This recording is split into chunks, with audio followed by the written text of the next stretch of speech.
इसी तरह डॉक्टर अवतार ओमान अब काम कर रहे हैं कि अभी से उन्होंने शुरू कर दिया है कि कौन सी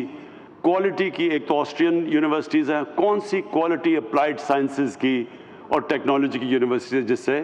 कोलैबोरेशन होगी, जो अब सियालकोट के अंदर टेक्नोलॉजी की इंस्टीट्यूट बन रही है। जो मुझे आज बड़ी खुशी हो रही है सियालकोट में आके, कि मुझे खुशी ये है कि सियालकोट के लोगों के अंदर हमेशा बड़ी एक वाइब्रेंसी थी, एक इनके अंदर, यानी जिस तरह की पाकिस्तान के अंदर जो हमारी गवर्नमेंट्स ने कभी मदद ही नहीं की एक्सपोर्ट इंडस्ट्री की, उन्होंने कभी हमारी इंडस्ट्री को उस तरह, जो 1960s में एक दफ़ा 50 साल पहले, तब जिस तरह हमारी गवर्नमेंट्स ने हमारी इंडस्ट्री को मदद की थी, उसके बाद कभी पाकिस्तान की इंडस्ट्री की मदद नहीं की गई। उसके बावजूद सियालकोट के इंडस्ट्रियलिस्ट, उनके अंदर इतनी जुनून और जज्बा था कि उसके बावजूद ये मुसलसल मेहनत करते रहे और सियालकोट को इन्होंने पाकिस्तान का एक एक्सपोर्ट का हब बनाया हुआ था। तो मुझे खुशी ये है कि अब एक ऐसी गवर्नमेंट आई है जिसकी पॉलिसी ये है कि हमने अपनी एक्सपोर्ट्स बढ़ानी है और हमने अपनी इंडस्ट्री की अब मदद करनी है। तो ये जो गवर्नमेंट है, ये पूरी तरह आज सियालकोट के इंडस्ट्रियलिस्ट के पीछे खड़ी है, पूरी तरह इनकी मदद करेगी। ये जो भी जो डिमांड है, सियालकोट की जो डिमांड है कि 1000 एकड़ हमें ज़मीन चाहिए एक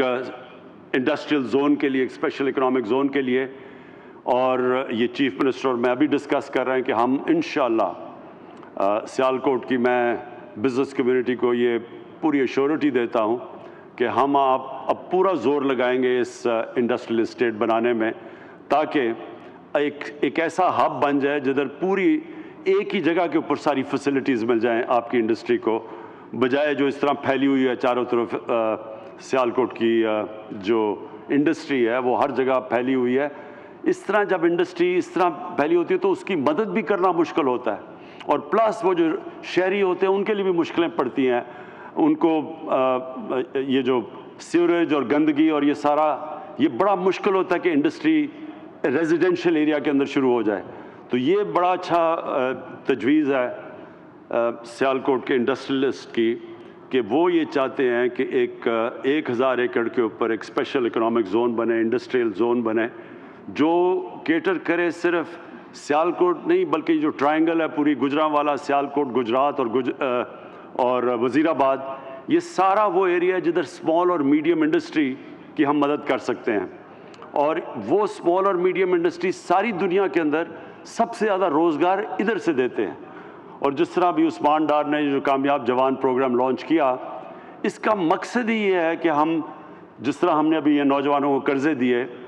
इस तरह के नौजवानों को हम कर्ज़े दें ताकि वो अपनी बिजनेसेस बढ़ाएं। और ये हर साल आप देखेंगे कि ये कर्ज़े बढ़ते जाएंगे हर साल, जिस तरह गवर्नमेंट के पास इंशाअल्लाह हमारी वेल्थ क्रिएशन हो रही है, हमारी आमदनी बढ़ती जा रही है, उसी तरह जैसे जैसे हमारी आमदनी बढ़ेगी हम पूरी कोशिश करेंगे कि अपने नौजवानों को स्मॉल और मीडियम इंडस्ट्री में इनकी पूरी हिमायत करें। मैं आखिर में ख़ास तौर पे आज खराज तहसीन पेश करना चाहता हूँ बैंक ऑफ पंजाब के हेड को, ज़फ़र साहब, आपको, कि आपने जिस तरह बैंक ने, ये बहुत इम्पॉर्टेंट होता है कि जो बैंक के हेड हैं, जो चीफ एग्जीक्यूटिव हैं, उनके अंदर भी ये चीज़ हो कि वो बैंक को इस्तेमाल करें इस तरह की मुल्क में इकोनॉमिक ग्रोथ प्रमोट करने के लिए। बैंकों के लिए आसान होता है कि जी डिपॉजिट्स आए, गवर्नमेंट पैसे लेती है, वो डिपॉजिट्स आए, उनके ऊपर आराम से पल रहे होते हैं बैंक। ये जो चीज़ है, जब बैंक जो असल काम करता है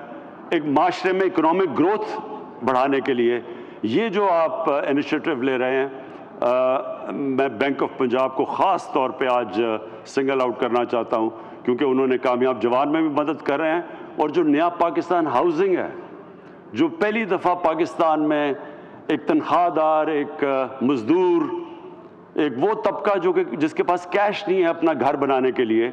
पहली दफ़ा पाकिस्तान में हम ये नए पाकिस्तान हाउसिंग के अंदर वो करने लगे जो कभी पाकिस्तान में नहीं हुआ, यानी कि एक तनख्वाहदार इंसान अपनी किस्तों के ऊपर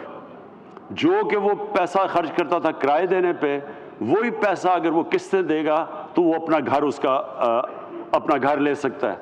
ये अब तक हो नहीं सकता था क्योंकि हमारे कानून इजाज़त नहीं देते थे। हमने बड़ी मुश्किलों से, एक कानून होता है फोरक्लोजर लॉ, ये हमें 2 साल लगे हैं अदालत के अंदर लड़ते लड़ते ये कानून पास होने में, और क्योंकि अब वो कानून पास हो गया है, अब ये बैंकों के लिए आसान होगा कि वो उन छोटे लोगों को कर्ज़े दे जो आज तक अपने घर नहीं बना सके थे। तो ये भी मुझे लेबरर्स ने कहा था कि सियालकोट में लेबर कॉलोनी की ज़रूरत है, तो इंशाअल्लाह नया पाकिस्तान हाउसिंग के अंदर हम लेबरर्स के लिए, मज़दूरों के लिए इंशाअल्लाह उसी तरह इसी किस्तों के ऊपर हम उनके लिए हम पूरी एक कॉलोनी भी बनाएंगे। मैं फिर से चीफ मिनिस्टर पंजाब आपको मुबारक देता हूँ,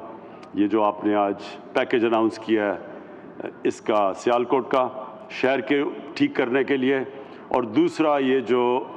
यूनिवर्सिटी के ऊपर ये जो इंशाअल्लाह जो बिल्कुल बदल देगी सारे इलाके को,